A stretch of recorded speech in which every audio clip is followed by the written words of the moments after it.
हाँ जी बच्चों किवें हो। तो अज आप पढ़ांगे बच्चों भारतीय स्वतंत्रता लई संघर्ष वाले लैसन विचों अगस्त प्रस्ताव। हाँ जी अगस्त ऑफर जिहड़ी कि इंग्लिश गवर्नमेंट ने आपां नूं दित्ती during the period of second world war. आप पढ़ चुके हैं दूसरा विश्व युद्ध। तो दूसरे विश्व युद्ध के बाद आपां नूं एक ऑफर दी गई इंग्लिश गवर्नमेंट वालों जिसनूं कहा गया है अगस्त ऑफर।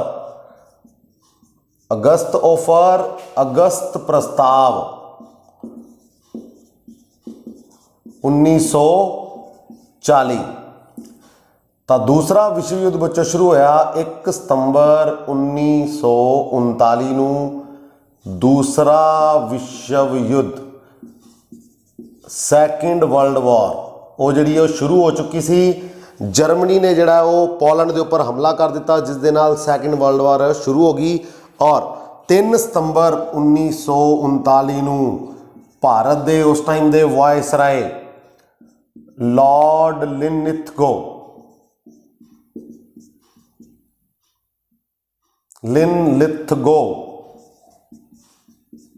ने एक घोषणा कर दी भी भारत भी जड़ा है वो ब्रिटेन वालों लड़ेगा किस दे विच सैकेंड वर्ल्ड वॉर दे विच। देखो लॉर्ड लिनलिथगो जिहड़े कि उस टाइम भारत के वायसराय सी बिना किसी लीडर दे नाल गल कीते भारत दे विच ना तो उन्होंने भारत दे विच राष्ट्रीय कांग्रेस पार्टी नाल गल की भारतीय राष्ट्रीय कांग्रेस पार्टी नाल ना महात्मा गांधी वर्गे लीडर नाल और ना ही किसी होर पार्टी दे नाल।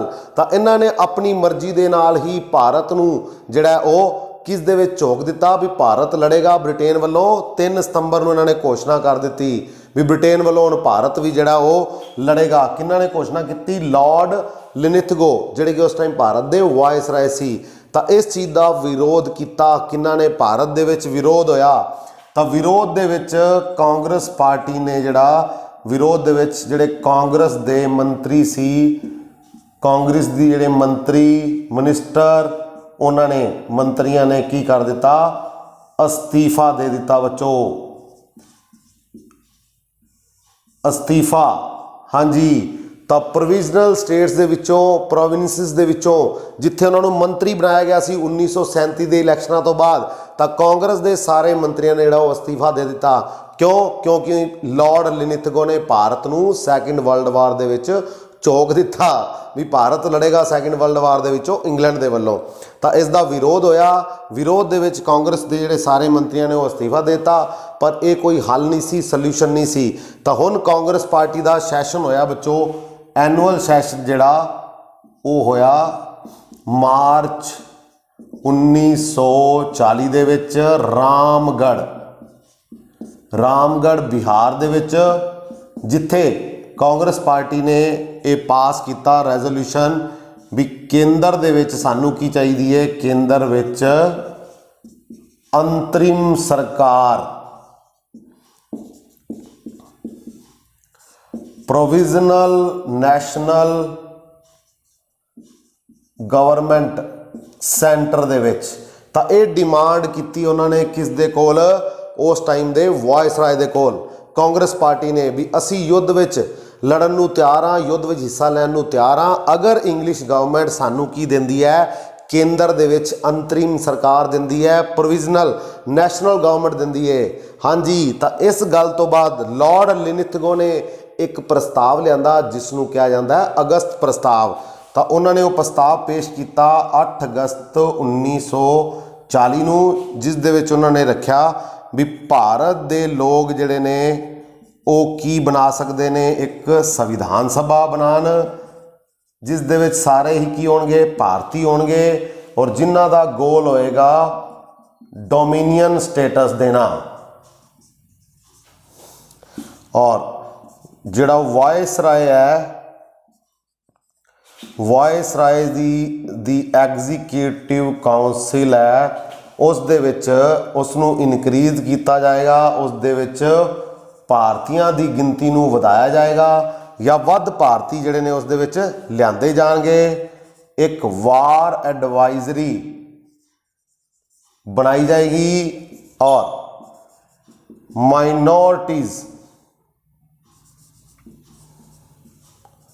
माइनॉरिटीज़ नूं जिहड़ा है वो की दित्ती जाएगी वेटेज हाँ जी वेटेज दी जाएगी, वध महत्ता दी जाएगी। किस गल दे विच? हाँ जी जिन्नियां भी संविधान सभा के द्वारा या सैंट्रल प्रोविजन के द्वारा डिमांड्स लियादी जाणगियां संविधान दे विच, तां उन्हां दे विच जदों तक माइनॉरिटीज़ दे सारे ही बंदे, सारियां ही माइनॉरिटीज़ उस गल दे नाल सहमत नहीं होणगियां तां उदों तक वो वाला नियम, वो वाला कानून जिहड़ा वो पास नहीं होएगा। यानी कि माइनॉरिटीज़ नूं, घट गिनती वर्ग नूं सब तो ज़्यादा महत्ता देण दी गल कीती गई। ये सारियां गल्लां पेश कीतियां 8 अगस्त 1940 नूं, जिसनूं नाम दिता गया अगस्त ऑफर, अगस्त प्रस्ताव। और ये गल्लां पेश कीतियां किसने? लॉर्ड लिनिथगो ने, जिहड़े कि उस टाइम भारत दे वायसराय सी। एक तो भारत दे लोग जिहड़े मिल के की बनाणगे? संविधान सभा बनाणगे। और संविधान सभा का जिहड़ा की एम होएगा, डोमिनियन स्टेटस दिता जाएगा। संविधान सभा जो संविधान बनाएगी और उस तो बाद भारत नूं डोमिनियन स्टेटस का दर्जा देगी इंग्लिश गवर्नमेंट। पर इस संविधान सभा सारे की होणगे? भारतीय होणगे। ये पहली बार इंग्लिश गवर्नमेंट ने महसूस किया भी भारतीयों लई जिहड़ी संविधान सभा बननी है तो उस दे सारे दे सारे की होण? भारतीय होणगे। और वायसराय की जिहड़ी एग्जीक्यूटिव काउंसिल है, कार्यकारी परिषद है वायसराय की, तो उस दे विच गिनती वधाई जाएगी, इनक्रीज की जाएगी। किन्हां दी? भारतीयों की। वध भारती शामिल किए जाएंगे। और वार एडवाइजरी बनाई जाएगी, जिस दे विच इंग्लिश गवर्नमेंट के नाल ब्रिटिश लोगों के नाल भारती भी शामिल होणगे वार एडवाइजरी दे विच। और माइनॉरिटीज़, घट गिनती वर्ग नूं महत्ता दी गई। इन्हां नूं विटो पावर देने की गल की गई, यानी कि जो तक ये राजी नहीं होणगे तो संविधान का कोई भी नियम जिहड़ा वो कानून नहीं बनेगा। हाँ जी, तो इन्हां गल्लां नूं ऑफर किया, पेश किया लॉर्ड लिनिथगो ने। तो इस गल नूं लैके भारत दे विच की रिएक्शन होया? भारत दे जिहड़े पार्टीज़ ने उन्होंने की रिएक्शन किया वो देखो। तो इस गल नूं लैके जिहड़ा वो विरोध किया किसने बच्चों? भारतीय राष्ट्रीय कांग्रेस ने भी, भारतीय राष्ट्रीय कांग्रेस ने विरोध किया और मुस्लिम लीग ने भी जिहड़ा वो विरोध किया। तो मुस्लिम लीग ने भी विरोध किया और भारतीय राष्ट्रीय कांग्रेस ने भी। और JL नेहरू ने तक कह दिता ये डोमिनियन स्टेटस जिहड़ा वो डेड एंड डोरनेल है। हाँ जी, तो जवाहरलाल नेहरू ने कहा जिहड़ा डोमिनेंट स्टेटस की तुसीं गल कर रहे हो, ये गल तो असी खत्म कर चुके हैं।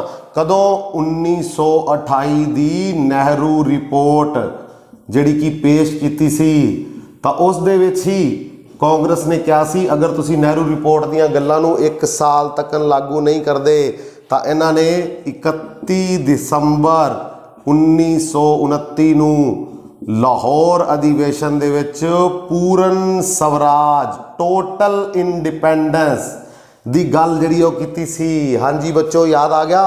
ये टॉपिक आप पढ़ चुके हैं।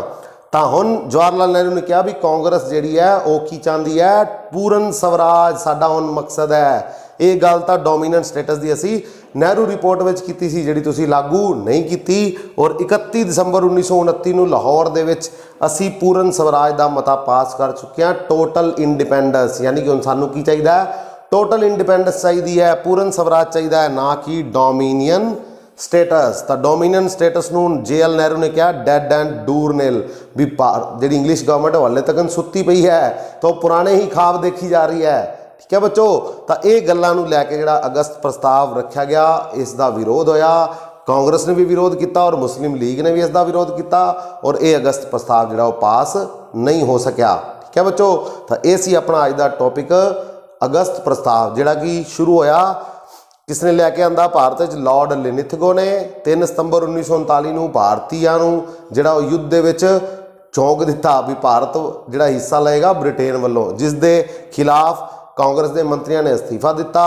और कांग्रेस पार्टी ने डिमांड रखी अपने सैशन रामगढ़ दे विच 1940 विच भी सानू की चाहिए एक अंतरिम सरकार दे दो तो असी तुहाडा युद्ध विच साथ देवांगे, जिस दे सामने पेश किया इस चीज़ को लैके लॉर्ड लिनिथगो ने अगस्त प्रस्ताव, जिहड़ा कि पास नहीं हो सकिया, जिसनों भारतीयों ने, राष्ट्रीय कांग्रेस और मुस्लिम लीग ने नहीं मन्निया। मुस्लिम लीग तो चाहती सी सानू की चाहिए सिर्फ पाकिस्तान दे दो, हाँ जी 2 हिस्से कर दो, बंटवारा कर दो भारत का और सानू की दे दो पाकिस्तान दे दो, सानू की नहीं चाहिए। अगस्त प्रस्ताव वाली ऑफर्स नहीं चाहिए। ठीक है बच्चों, तो मिलते हैं नवी वीडियो के नाल अगले भाग। Okay, thank you.